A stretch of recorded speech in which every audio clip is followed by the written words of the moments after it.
Rafa Rius, ¿qué hay? Buenos días. Hola, Manolo y nuestra audiencia. Buenos días. Pues vamos a contarle cosas al personal, ya que hemos venido. Molt bé. Rumanía, otro ultraderechista más al poder. Pues cuéntenos usted, sitúenos si hace el favor un poco a Rumanía geográfico. Rumanía, bueno, es el país más oriental de la OTAN y de la Unión Europea. Es uno de esos de los que Putin recela porque tiene costa en el Mar Negro y está muy cerquita de Rusia. De hecho, luego contaremos, le han caído algunos trozos de dron en su territorio de los que ha lanzado Putin sobre Ucrania. Quiero decir que está muy cerca de Rusia y de la guerra de Ucrania, claro. Eh, está situado en la desembocadura del Danubio, que como sabemos es el río más importante de Europa, el más largo, y este mes de mayo ha tenido elecciones a doble vuelta. Han sido el día 4 y después la segunda vuelta será el 18. Y después de la primera vuelta y siguiendo la tendencia de moda en las últimas temporadas, ya tenemos otro presidente del gobierno fascista en Europa. Meloni, Le Pen, Orbán, Putin, Lukashenko, Alice Weidel en Alemania, Herbert Kickel en Austria y ahora un tal Simeon en Rumanía, George Simeon. Bueno, tiene que ganar la segunda aún, ¿eh? Pero por la diferencia porcentual de votos, vamos, podría darse una sorpresa mayúscula, pero es muy difícil. Entre otras cosas porque eh, él ha obtenido en la primera vuelta más del 40% de los votos, pero es que está seguido por el ultraliberal Nikursor Dan, con el 21%. Eh, que ha logrado imponerse al candidato oficialista de socialdemócratas y populares que gobernaban hasta ahora, un tal Antonescu, que ha quedado en tercer lugar y que por tanto se quedará fuera de la segunda vuelta. Así que la segunda vuelta será entre un candidato de extrema derecha y otro de derecha extrema. Con lo cual, Como eh, así, así la, tiene que ser. Así tiene que ser las cosas. sí, y claro, y dada la diferencia porcentual, el tal Simeon no creo que tenga problemas para conseguir la presidencia de Rumanía. Bueno, pues eso, Rumanía es, como decía, el país más oriental, donde además se habla una lengua romance como la nuestra, procedente del latín, y es el país de Europa que más inmigrantes nos aporta. Ha habido desde hace un par de décadas una auténtica diáspora. De hecho, seguro que todos conocemos eh, algún emigrante ucraniano en España. Sí, señor. Incluso algunos hasta tienen tiendas con productos propios de Rumanía. A Yo conozco escasos alguna. metros, a escasos metros de mi casa hay una de esas tiendas, Sí, solo de productos rumanos. sí, señor. Muy surtida y además que le va muy bien. Es decir, que tiene mucha clientela. Es decir, Claro, muchos rumanos. hay muchos inmigrantes rumanos, pues es preciso que tenga. Bueno, pues como digo, los perdedores claros de esta primera vuelta y que por tanto no podrán presentarse a la segunda son los candidatos oficialistas de socialdemócratas y populares que allí se han coaligado en varias ocasiones. Eh, y en este caso, según diversos analistas, el ascenso fulgurante de la extrema derecha en Rumanía tiene con toda probabilidad su origen en el capitalismo salvaje que lleva desarrollándose en el país desde la caída de la URSS, de la Unión Soviética, en el ya lejano año 1989. Muchos rumanos que reclaman políticas sociales y una mayor soberanía, pues aspiran a cambiar el sistema, pero igual que pasa en España, salen de la sartén para caer en el fuego, que se dice. Es decir, quieren mayores políticas sociales y para ello votan a la extrema derecha. Bueno, no tiene mucho sentido, pero ellos sabrán. Y también, bueno, hay que contar con que socialdemócratas y populares que gobernaban hasta ahora y que se aferran al poder por todos los medios a su alcance, esos medios en algunos casos eran bastante cuestionables, con numerosas denuncias por corrupción y demás, ¿no? En cualquier caso, esas tendencias filofascistas en Rumanía no vienen de ahora, tienen una larga tradición.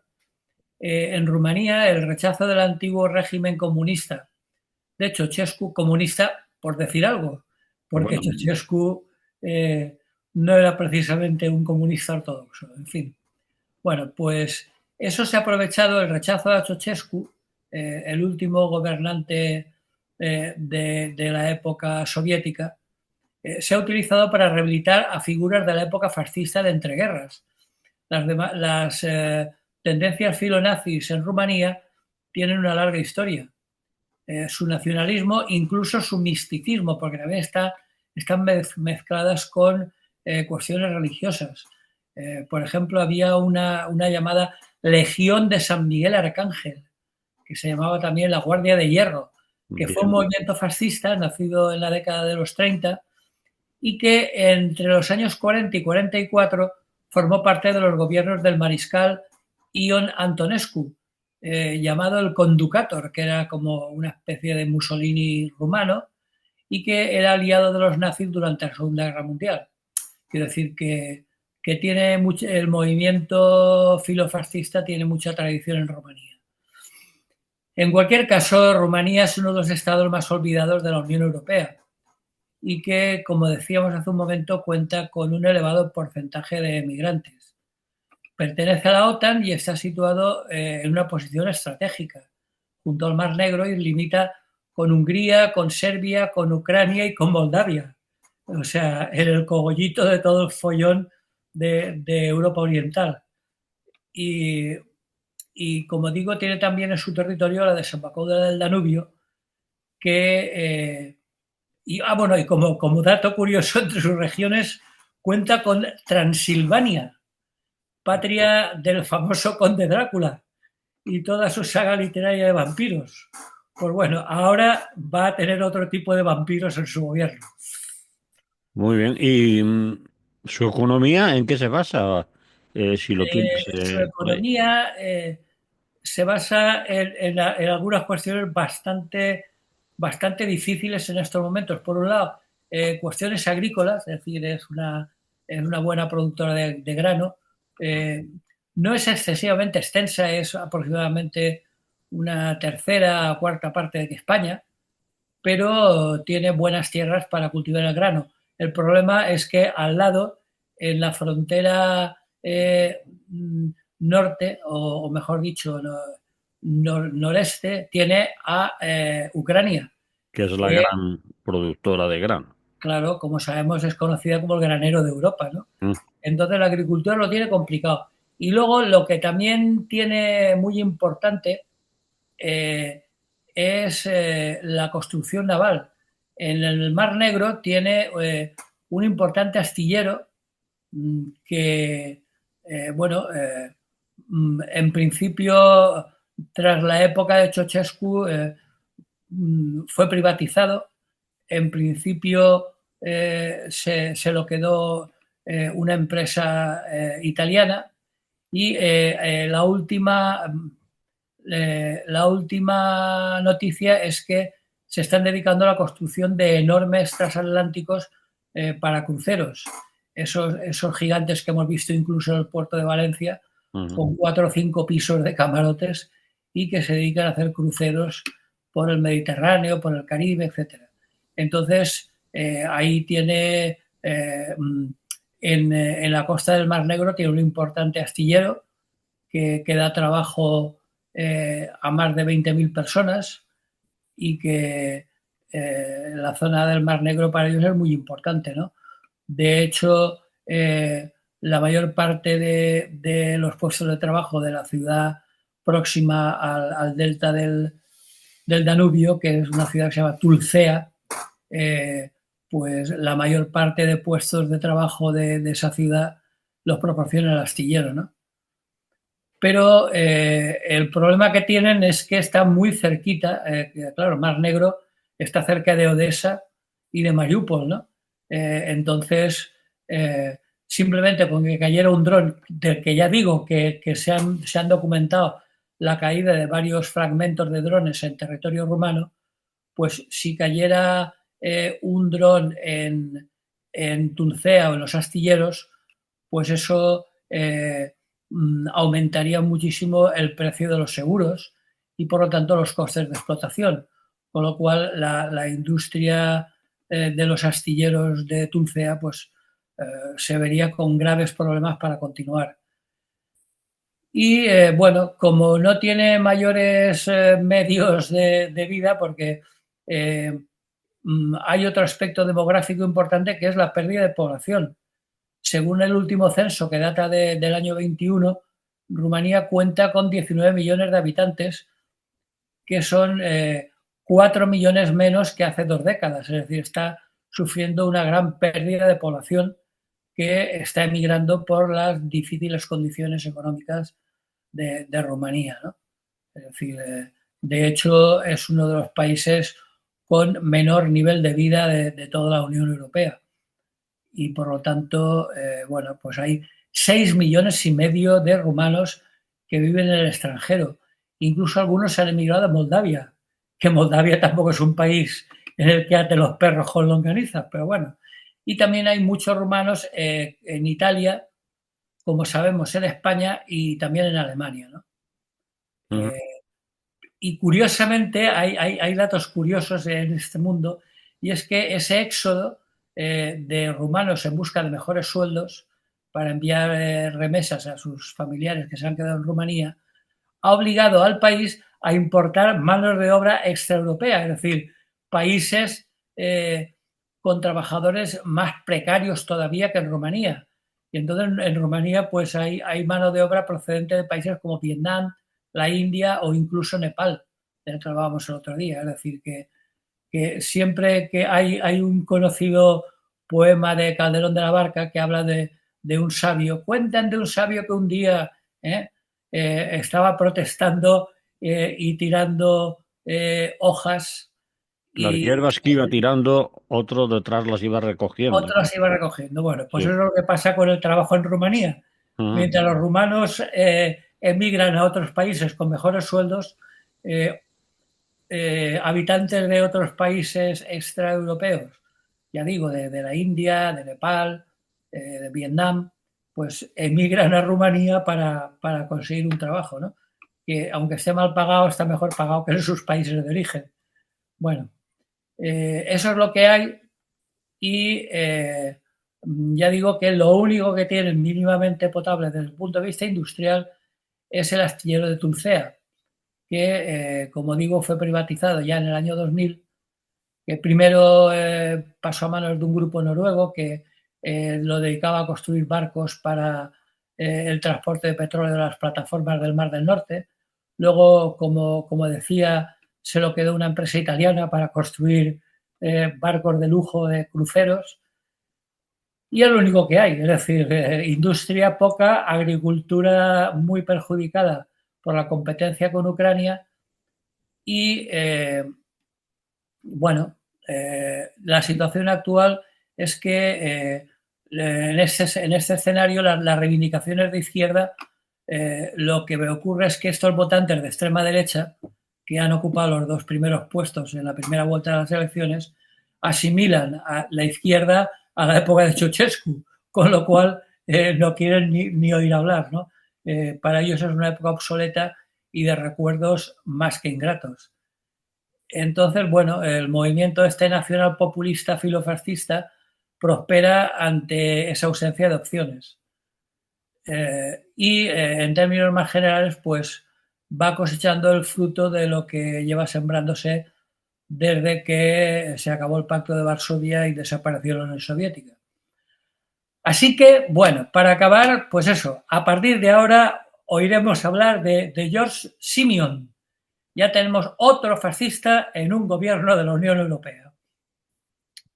Bueno, pues es lo que hay, como decimos aquí, Sí, sí. pero nos tendremos que esperar a la segunda vuelta por si hubiera alguna sorpresa, aunque que, como tú dices, y con los porcentajes de votos obtenidos por cada cual de los que se van a enfrentar, difíciles, ¿no? Porque Hombre, eh, difícil, no difícil, imposible. digo difícilmente, y es así es creíble. ¿Cuánto porcentaje el que se queda fuera tenía? Es decir, si decidieran todos de los que se han quedado fuera, No, no, no llega, no candidatos llega. sumando y Creo que tal, tenía un 17, 18%, una cosa así. bueno, es decir, que si sumaran aún a lo mejor. Sumaran con quién, con los ultraliberales, pero Sí, bueno, pues decidieran apoyar al segundo, porque no votaran al ultraderechista, al ganador de la primera vuelta. Es decir, a veces sucede, ¿no?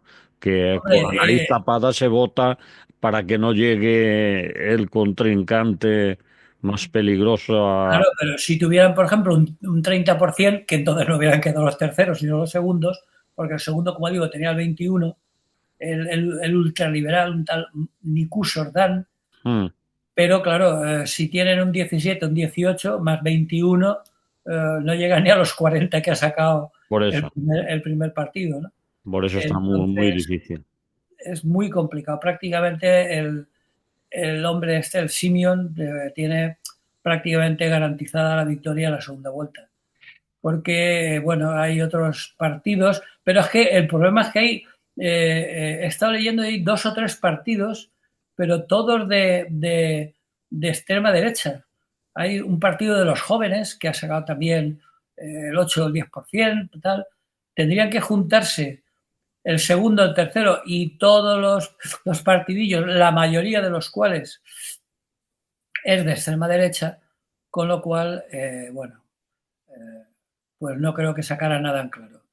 Eh, mm, por supuesto, como no podía ser menos, uno de los líderes de su familia política, nuestro querido portavoz de Vox, Santiago Abascal, se ha convertido en uno de los primeros políticos en felicitar al candidato ultranacionalista, ¿no? Eso ya era, De esperar. era de esperar. Mm. Entonces, bueno, pues eso es lo que hay.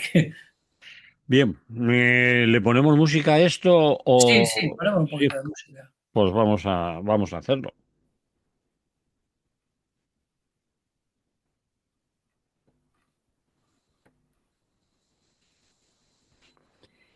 Continuamos aquí en Radio Clara. Es lo que hay. Y estamos hablando con Rafa Drius. Y ahora nos vamos de Rumanía a Brasil. Un buen salto. Ujú.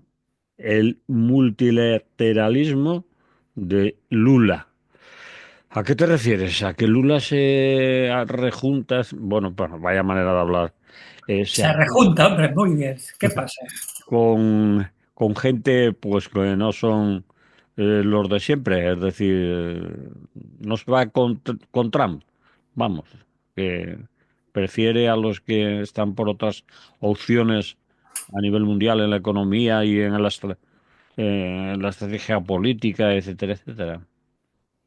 Sí, yo creo que es importante los últimos movimientos que está teniendo Ignacio Lula da Silva, ¿no? Mm, Porque, sobre todo, si miramos hacia el norte y vemos cuál está siendo, que ya lo hemos comentado en diversas ocasiones, la actitud del presidente de los Estados Unidos, ¿no? Nuestro buen amigo Trump. Porque Trump lo tiene clarísimo que a partir de ahora es Estados Unidos el que va a imponer su criterio, eh, aunque en algunos casos, sobre todo en la anterior, no la anterior presidencia de los demócratas, concretamente hablamos de Obama, pues intentó un tímido multilateralismo, ¿no? O sea, que no fuera Estados Unidos el único que impusiera sus leyes. mm, Y de una manera o de otra, el orden este multilateral se instauró tras la Segunda Guerra Mundial, pero lo curioso es que ahora se está poniendo en tela de juicio por Estados Unidos, que curiosamente fue la potencia que los promovió y los estableció después de la Segunda Guerra Mundial, ¿no? mm, Mm, Pero estos días ha salido una frase muy curiosa de un político muy conocido en sus tiempos, Henry Kissinger, ujú, que tenía una frase que aclara bastante la postura actual de Estados Unidos, aunque la pronunció hace muchos años. Decía una de sus frases ambiguas y lapidarias: Estados Unidos es una superpotencia ambivalente. Que traducción en la práctica. eso, Estados Unidos hará en cada momento lo que le rote, es decir, lo que más le convenga, y los demás tendrán que aceptarlo. Si eso lo decía Kissinger hace más de 50 años, pues ahora Trump pues, lo repite y lo impone, ¿no? Porque la política exterior estadounidense oscila siempre entre una especie de idealismo mesiánico de salvadores del mundo, incluso militarmente. No tienen inconveniente en ir allá donde creen que lo que para ellos es la democracia y la libertad están en peligro, todo ello con muchísimas comillas, eh, y oscilan entre eso y la tentación continua de la retirada unilateral, como hicieron en Afganistán. Es decir, que cuando ven que no les interesa, pues dejan colgado a quien sea y se olvidan de la democracia y de la libertad, ¿no? Es decir, entonces, entre esos dos polos, entre intervenir donde les apetezca y de paso gastan material militar y hacen negocio, y retirarse cuando ya no les conviene, como hicieron en Vietnam o en Afganistán o en tantos otros sitios, eh, pues entre esos dos polos oscila la política exterior estadounidense y la única diferencia quizás es que nunca hasta ahora se había formulado tan claramente esa ruptura estrategia en el seno de la Alianza Occidental como tras la reelección de Trump, ¿no? Porque, bueno, pese a todas sus limitaciones, que eran muchas, pero esos 80 años de multilateralismo habían supuesto un cierto avance, ¿no? Muy tímido, con muchas cuestiones pendientes, pero por lo menos no había un amo del mundo y las decisiones eran un poco compartidas. Eh, Continuaban conflictos heredados de la descolonización y de la Guerra Fría, pero sin salir de un contexto capitalista cada vez más agresivo, pues aparecían instituciones favorables a la resolución pacífica de los contenciosos. Por ejemplo, la no proliferación nuclear, eh, la defensa de los derechos humanos, y en fin, todo eso, ¿no? Por lo que se refiere a Brasil, que es de lo que estábamos hablando, de las políticas de esta última llegada al poder de Lula da Silva, eh, Brasil optó ya en 1990, en primer lugar, por renunciarse a dotarse del arma nuclear. Eso ya es importante, porque mm, Brasil, recordemos que es uno de los BRICS, la B de BRICS, de los países emergentes del Brasil, y tiene un enorme potencial económico, tanto por su extensión como por su economía, ¿no? Bueno, pues eso, ya hace ya 35 años renunció explícitamente a dotarse de armamento nuclear, ¿no? Eh, y el compromiso con la paz sigue siendo de momento un eje prioritario de la política exterior de Lula da Silva, ¿no? Lo cual ya es importante, ¿no? Por aquella época, 4 años antes, Brasil ya había promovido la iniciativa de crear una zona de paz y cooperación en el Atlántico Sur, que reunía a 24 países de Sudamérica y de África, toda la parte sur del continente africano, que estaban exentos de armas nucleares y de armas de destrucción masiva. Es decir, que por lo menos ya hay una zona del mundo muy grande y muy importante, o sea, toda América del Sur y toda África del Sur, que por lo menos habían renunciado al armamento nuclear e incluso químico, ¿no? Pero claro, eso tropieza con la legitimidad y la eficacia de la Organización de las Naciones Unidas. Nuestra querida ONU, que ya hemos hablado muchas veces, que sigue siendo cada vez más cuestionable y sigue siendo un impedimento para países, para avances significativos, ¿no? Porque la composición de su Consejo de Seguridad, que refleja los equilibrios mundiales que habían en el momento de su creación, pues hemos podido ver que varios de sus miembros permanentes han emprendido intervenciones militares unilaterales en las que se ha producido una clara vulneración del orden internacional. No hace falta repasar la actitud de Estados Unidos en Oriente Medio, en Irak, en Afganistán, incluso ya en los años 60 en Vietnam, en los años 50 en Corea, etcétera, ¿no?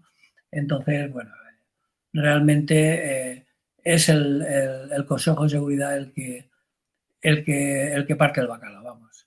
Y ahora, pues eso, la nueva administración de Trump ya ni siquiera se molesta en acudir a un discurso retórico que proclame su adhesión al multilateralismo, aunque luego hiciera lo que le diera la gana, ¿no? Y al derecho internacional, ¿no? Pero a partir de los años 2000, por ejemplo, por citar un caso para que veamos las diferencias, otro presidente republicano, George Bush, todavía buscó, aunque fracasó, el aval del Consejo de Seguridad para poder estar presente en Irak. Evidentemente, se produjeron las tensiones de rigor y no se produjo la unanimidad. Bueno, pues ahora Trump ni eso. Pasa del Consejo de Seguridad, hace lo que le da la gana y aquí no ha pasado nada. Y bueno, ahora, como digo, en su política exterior, Lula da Silva está haciendo que Brasil y la mayoría de los países del sur global se dediquen a denunciar esa doble vara de medir que lleva décadas funcionando en el sistema internacional y están luchando por reformarlo, ¿no? De hecho, como sabemos, el año 24 pudimos observar una trágica ilustración de este fenómeno. El Tribunal Internacional de Justicia reconoció la existencia de un riesgo de genocidio en Palestina, riesgo que lamentabilísimamente se ha cumplido, y a pesar de lo cual, pues eso, la guerra, la impunidad y la carnicería siguen adelante. Y en cuanto a Ucrania, pues eso, Brasil condenó de inmediato la invasión por parte de Rusia, de conformidad con el respeto a la Carta de las Naciones Unidas y al derecho internacional, pero bueno, no ha servido absolutamente de nada. Entonces, de ahí que el presidente, el señor Luis Ignacio Lula da Silva, propuso la creación de un grupo de países que se ocupara de acercar a las partes de conflictos, ha enviado misiones especiales a Moscú y a Kiev y a varias capitales occidentales. Brasil también se ha negado a entregar armamento, participó en los encuentros que reunieron a varios asesores diplomáticos. En fin, está la política exterior de Brasil está intentando luchar de manera, porque ya lo hemos dicho muchas veces, la socialdemocracia no va a hacer la revolución proletaria, pero sí que puede hacer mucho más de lo que suele hacer. Y en ello está el señor Lula da Silva, ¿no? Es decir, está teniendo numerosos encuentros bilaterales con un montón de países. En junio del año pasado promovió una cumbre de paz para Ucrania que se celebró en Suiza, pero bueno, en realidad son gestos simbólicos porque mientras Rusia y Ucrania no participen, pues tampoco sirve de mucho, ¿no? Entonces, pues bueno, eso es lo que quería decir, que tenemos un caso, un ejemplo claro de una socialdemocracia, en este caso de Brasil, de la que por cierto no se habla mucho. Brasil es un país que pese a su importancia estratégica y política en el concierto mundial, pues últimamente no se habla mucho de ello, ¿no? Ujú. Pasada afortunadamente la época de Bolsonaro, que ya afortunadamente ha sido olvidada, pues de momento sí que podemos decir que por lo que se refiere a la política exterior, Brasil está teniendo una apuesta decidida por las gestiones tendentes a conseguir la paz en los principales escenarios de conflicto del mundo, ¿no? Otra cosa muy distinta sería la situación interna, donde, pese a esa socialdemocracia, Brasil cuenta con una enorme tasa de desigualdad, donde hay grandes fortunas y grandes bolsas de pobreza, ¿no? Pero bueno, eso es otra cuestión y la trataremos en otra ocasión, porque lo que quería significar es lo que puede hacer la socialdemocracia desde el punto de vista de la política exterior.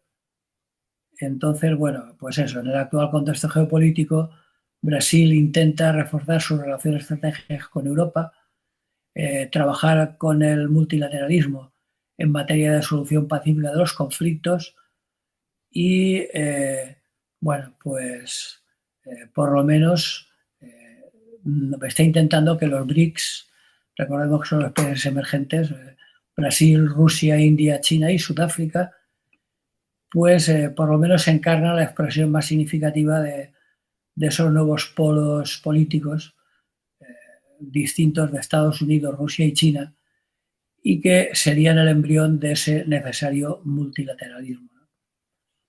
Esperemos que tengan éxito y tengan claro que el camino hacia la paz mundial, que de momento es una utopía, pasa por la capacidad colectiva de reforzar ese multilateralismo, haciéndolo más legítimo y más eficaz.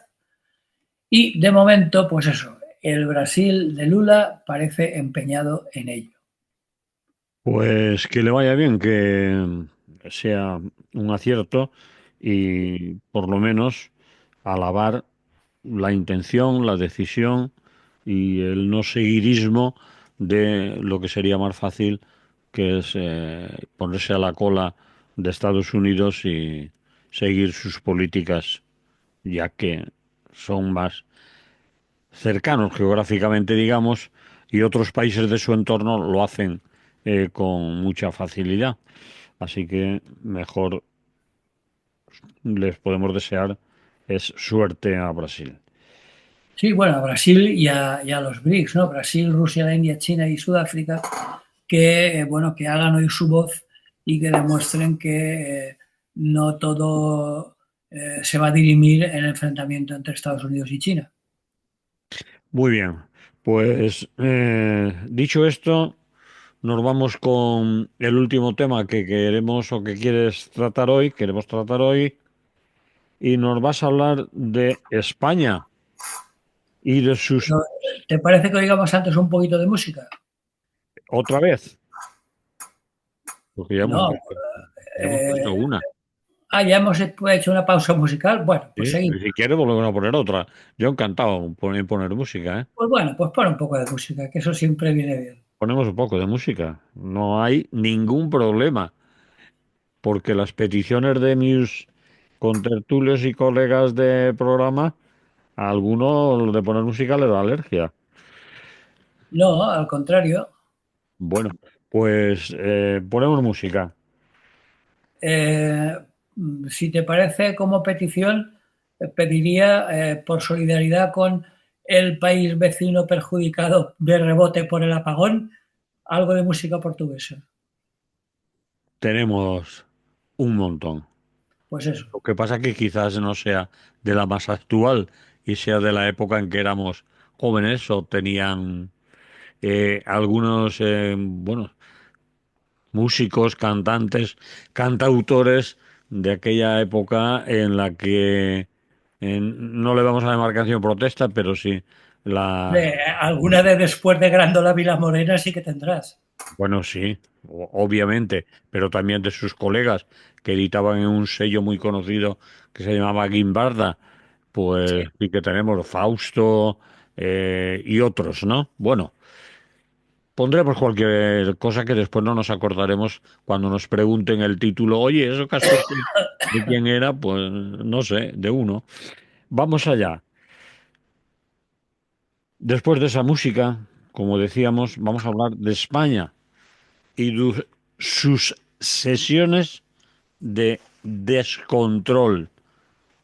¿Por qué le llamar descontrol? Si se llaman sesiones de control al gobierno y la oposición le hace preguntas y le cuestiona sus políticas y discuten y tal. Y dan argumentos de peso ¿Sí? y triunfa la racionalidad, no hay ninguna salida de tono, ningún insulto, ningún exabrupto, en fin, no proponen en ningún caso el váyase usted, señor Sánchez, ¿eh? No. Que recuerdan al famosísimo váyase usted, señor González, pues bueno, han cambiado de apellido y ahora es váyase usted, señor Sánchez. Y lo repiten tropecientas veces cada sesión de control. Bueno, sí, estamos acostumbrados o no tan acostumbrados porque la mayoría de las veces nos resbalan porque yendo la calidad en general del parlamentarismo español, pues da un poco de penita y de escucharlos y seguirlos y perder el tiempo mirándolos. Pero cuenta usted, a ver, No hace falta ser del PSOE para que la actitud del PP Vox contra Pedro Sánchez y la cansina petición de su obligatoria dimisión no resulte ridícula, ¿no? Y bueno, y que no cambien de chivo expiatorio. Sánchez es el responsable ideal para sí, todo tipo de catástrofes, desde la Dana al apagón, al robo de cobre en las vías de alta velocidad y bueno, y seguramente pues también de los aranceles de Trump, de la guerra en Ucrania y del genocidio palestino de Netanyahu. Es y decir, yo seguro creo, que tuvo algo que ver con el volcán de La Palma, ¿no? sí, sí, sí, de Que- todo. bueno, Bueno, eh, pues eso. Las sesiones de control del gobierno, lejos de pedir, que sería lo lógico en una sesión de control al gobierno, pedir explicaciones de sus errores concretos, que han sido muchos, es decir, que tendrían tajo donde argumentar y explicarse, ¿no? Pues, y bueno, y por supuesto, lejos de aportar soluciones y alternativas, pues se convierten en sesiones de un pim pam pum repletas de insultos, zafios y groseros y sin propuestas alternativas de ningún tipo. Y totalmente vacías de otro contenido que no sea la constante agresión verbal y, por supuesto, la defensa de sus patrocinadores. Y hay ocasiones muy claras donde esto se les ve la patita clarísimamente. ujú, Un ejemplo ha sido este último miércoles con el controvertido tema del apagón, ¿no? Mientras el presidente, que todavía no tenía o no quería compartir ninguna explicación sobre las causas últimas y sus responsables, más allá de unas veladas acusaciones a las energéticas privadas, pues, y bueno, y que este miércoles afirmaba que no hay ninguna evidencia empírica, es decir, en la práctica, ¿no? Bueno, si la hay, no nos la cuenta. Eh, lo que sí que dijo, y eso, bueno, parece ser que coincide con todo lo que han dicho los expertos hasta ahora, es que el corte generalizado de suministro eléctrico del 28 de abril no tiene nada que ver con un exceso de renovables o con una falta de más nucleares en España, ¿no? mm, Es decir, eso yo creo que, por lo que he oído yo, a todos los expertos en el tema energético, está claro que hay muchas explicaciones científicas, se han dado muchas, eh, algunas difícilmente asimilables por lo que somos de letras, pero bueno, por lo menos parece claro que ni tiene que ver con que la procedencia de la energía sea fotovoltaica o eólica, ni que no haya suficientes centrales nucleares. Aunque, bueno, este miércoles lo que se produjo fue un diálogo de sordos donde cada cual, pues eso, como de costumbre, se limitan a arengar a su parroquia y a insistir en posiciones y opiniones más que sabidas de antemano, no ofrecer ningún tipo de propuestas creíbles y de paso aburrir hasta las piedras. Porque lo que parece que es evidente es que detrás de las críticas bueno, de Vox, por supuesto, pero sobre todo del PP, del señor Feijóo, está la petición no solo de prolongar la vida de las nucleares, sino incluso de proponer la creación de nuevas, ¿no? Es decir, que defendiendo, pues eso, el sonsonete aquel vergonzoso que ya venía de la Unión Europea de considerar las nucleares como energía verde, cosa que si no fuera tan triste sería de chiste, sería surrealista, que la energía nuclear sea verde, y que además hay evidencias constatables, como por ejemplo que es la energía más cara, ¿no? Sí, No más solamente, cara, más sucia, más peligrosa y que generaciones que vengan detrás de nosotros se van a tener que comer un montón de residuos nucleares que aún no saben lo que hacer con ellos. Que aún no saben lo que hacer con ellos. claro, pero es que es muy significativo el hecho de que cuando hablan de energía nuclear siempre se acojan a la decisión de la Unión Europea, incomprensible totalmente, de considerar las energías verdes, ¿no? Bien, Que eso, el lobby nuclear que existe aquí y existe en la Unión Europea y que se gasta mucho dinero en pagar, repito, pagar a periodistas, a medios de comunicación y también a diputados y eurodiputados, pues consigue que esas cosas lleguen a decirse, que la energía nuclear es una energía verde que ya manda narices. En fin, uno piensa que o no saben de qué hablan, y yo lo dudo, dudo no, que yo no también lo sepan, dudo. que no sepan de lo que están hablando. Puede ser que algún tarugo o taruga haya entre tantos, pero la mayoría de ellos y ellas se les supone informadas de lo que significa la energía nuclear, los residuos, etcétera, eh, pues lleguen a decir y hacer esas declaraciones, si no es por presiones importantes de las potentes empresas de energía, tanto en España como fuera de España. Así que Mm. tengámoslo en cuenta y ya veré. Vale, Hombre, solo hace falta ver las cuentas de resultados de las compañías energéticas eso es. que aumentan sus beneficios en miles de millones año tras año, ¿no? Ujú. Y por tanto no hace falta ser mal pensado para ver que detrás de eso se esconden intereses muy claros, ¿no?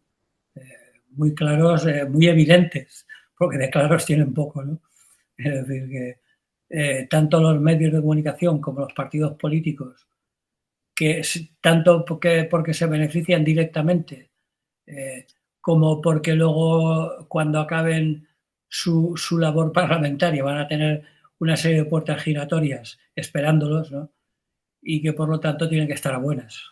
Si alguien mira el listado de, hablando de puertas giratorias, de ministros, bueno, es ministros, es directores generales de ambos partidos que han gobernado en este país, como están Sí, sí, de colocados ambos. La presidenta de la comisión no recuerdo el nombre exacto, de en la red energía, eléctrica española, exacto.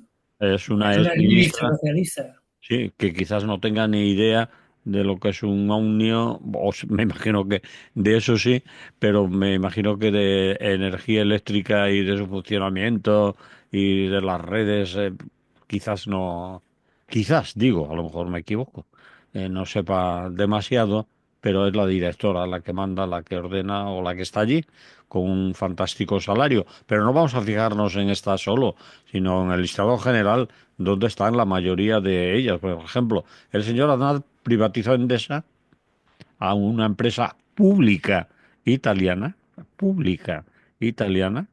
Enel creo que se llama, y está de asesor en el consejo de dirección de esa empresa. Le pagan un salario Sí. mensual ¿por qué? Porque sabe mucho de energía eléctrica y tal. No, eso los lobbies, Porque es quien es y tiene amigos. eso es, por ser quien fue, quien privatizó, quien les dio o les vendió o les ayudó a quedarse con Endesa y ahí estamos, ¿no? Y sigue manteniendo contactos que les pueden interesar. Eso es.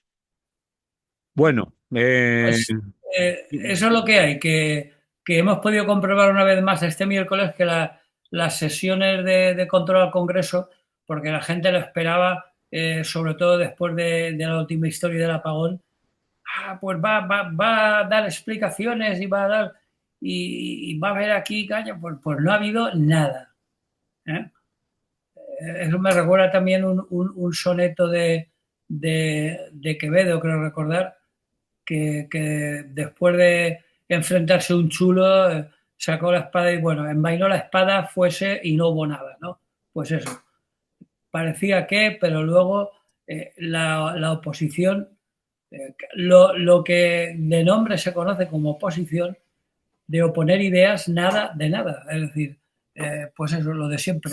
Insultos, exabruptos, descalificaciones y propuestas constructivas y válidas que hagan avanzar en algún sentido, nada de nada. Así que los que pensamos que el actual Parlamento español no es sino un mal teatrillo degradado y degradante, en el que a diario se representan sainetes sin gracia ni utilidad, soportamos cotidianas pruebas de ello. Y entre tanto, pues eso, la realidad y sus problemas circulan por otros derroteros muy alejados. O sea que si queremos solucionar algo, habría que ir olvidándose del Parlamento y procurar soluciones por otros caminos. vale, Eso es lo que yo entiendo. me parece muy bien. Comparto tu entendimiento. 200.000 euros recibe al año el señor Aznar de Endesa por su privatización o por facilitar su privatización a esa empresa, hablando de lobbies, de puertas giratorias y de por qué ese interés y esa intoxicación informativa y política muchas veces nos tenemos que comer. 200.000 euros Sí, no, pero sí, vale, Manolo, yo no sé si solo habrás. por estar en el Consejo de Administración, es decir, por ir de vez en cuando a alguna reunión, si es que va, 200.000 pavos al año, ¿eh? Eh, Por ahí por las redes circulan todo un listado larguísimo de todos los excargos y las puertas giratorias que han atravesado. Bueno, pues la conclusión es la impotencia. Es decir, ¿y qué? Sabemos todos los exministros, exdirectores generales y exactos cargos que se han enchufado en empresas privadas. ¿Pero de qué nos sirve eso? De nada, porque se ha producido, se sigue produciendo y se seguirá produciendo mucho, me temo, en un futuro, sin que nadie pueda hacer nada por cambiar la situación. Y entre tanto, pues un miércoles tras otro seguirán produciéndose esas supuestas sesiones que yo llamo de descontrol al gobierno, que no sirven absolutamente de nada desde mi punto de vista. Bueno, yo no quiero despedirme de ti sin que me digas algo de la última de ayer por la tarde. Habemus papam, fumata blanca, ya han elegido al sucesor de el Papa Paco, y yo qué sé, algún halago, algún No, panegírico antes de que se no, un muera pronto. panegírico antes de empezar. ¿No? Panegírico previo, que eso se suelen hacer después. Yo qué sé, no sé, Hombre, dado tu lo único que clericalismo. te puedo decir, aunque suene muy mal, es que me la trae floja. Bueno, pues Sí, porque es mentira, es decir, esas discusiones que hemos tenido, lo único que es de agradecer es que hayan sido rápidos, Sí, porque ya había gente que decía que se iban a tirar 2 meses y no, hombre, no, esta gente tiene, no se van a fastidiar el fin de semana. Van a quedarse el viernes allí con los mayores que eso sí, están. eso sí. Sí, Como se vamos acerca el fin de semana, igual han dicho, bueno, arreglémoslo y así nos el vamos a viernes nos casa. vamos a casa. Nos vamos a casa, hagámoslo pronto y el Exacto. que sea, ya, pues eso. Pues bien, Porque ya hablaremos o hablarán alguien si lo estaremos viendo ya. yo no soy ningún experto. Lo único que he intentado a partir de la muerte de Francisco Sí, es comentar algo que sirve para ahora. Es decir, que las discusiones esas que nos han aburrido durante la última semana sobre los cardenales progresistas, los cardenales conservadores, yo creo que eso es fuego de paja, vamos, es mentira. Es decir, da igual que sea supuestamente progresista o conservador. El peso de 2000 años de historia es suficientemente grande como para que no haya ningún cambio significativo en las cosas realmente importantes. Y por solo citar una, solo por citar una, hablar del tema de la mujer en la Iglesia Católica. Es decir, la mujer en la Iglesia Católica, ya hemos comentado en alguna ocasión que es un cero a la izquierda, es decir, no pinta absolutamente nada, mm, no tiene ninguna posibilidad no ya de decidir, sino simplemente de dialogar y de llegar a algún tipo de influencia en la institución de la Iglesia Católica, ¿no? O sea, las mujeres son una auténtica mierda, y perdón por la expresión, dentro de la Iglesia Católica. Sin contar con algunas sectas como el Opus Dei, que aún es peor. Entonces, bueno, pues eso, las monjitas para servir a los frailes y a todo tipo de sacerdotes. Todos los sacerdotes tienen una mujer que los cuida y poco más. Entonces, bueno, y por hablar el tema de la sexualidad, sobre todo de la homosexualidad, etcétera, etcétera, etcétera. Pero la Iglesia, no me creo que el nuevo Papa vaya a dar ningún paso significativo al respecto. Ojalá me equivoque, pero no creo. bien, hoy estarán analizando, ya ayer por la noche empezaban a analizar a la nueva figura, al nuevo Papa. 89 votos ha sacado y les ha sorprendido a todos y a todas, decían los medios de comunicación ayer por la tarde, de la brevedad de esta elección. Creo que ha sido a la cuarta votación, no lo sé. 89 votos que necesitaba menos, 80 y algo, 87 Sí. para salir. Y Sí, bueno, ayer por la mañana no hubo manera, y luego parece que por la tarde ya. bueno, se fueron a comer, hicieron la siesta y quizás en las comidas, entre cucharada y cucharada, pues dijeron: "Va, acabemos esto, tío, Claro, esto es muy aburrido que hay que irse a casita y aquí no pintamos ya nada". y Vale. así el fin de semana lo aprovechamos. Ese es nuestro análisis más rápido. Ahora ya están los... Yo qué sé. A Es mí que realmente ya te digo que me da igual. O sea, yo yo, tengo claro cuál es el papel de la Iglesia, y sobre todo lo que es el papel del nacionalcatolicismo en España y en algunos otros países como en Irlanda, etcétera, donde el poder de la Iglesia es absoluto, no solo en cuestiones religiosas, sino en cuestiones sociales y políticas. Y por lo tanto, no creo que ningún papa vaya a cambiar ese estado de cosas. bueno, Y no me interesa, simplemente. bueno, pues veremos en las tertulias a los que son entendidos en apagones, que son entendidos ahora también son papólogos, antes eran No, hay entendidos. de todo. O sea, hay gente genial, son como Wikipedias ambulantes. Pues eso, pues en las tertulias los veremos, ya verás tú, como saben incluso de todo esto, sabían de apagones, saben de robos de cable en la vía del tren, sabían de volcanes y de la COVID. Bueno, virólogos salieron por un tubo en todas las tertulias. En fin, Lo que haga falta. Pues eh, nada, Manolo. hablamos la semana que viene si no Hablamos pasa la nada. semana que viene. Ha sido un placer como siempre. Y salud y buen día. Buen día.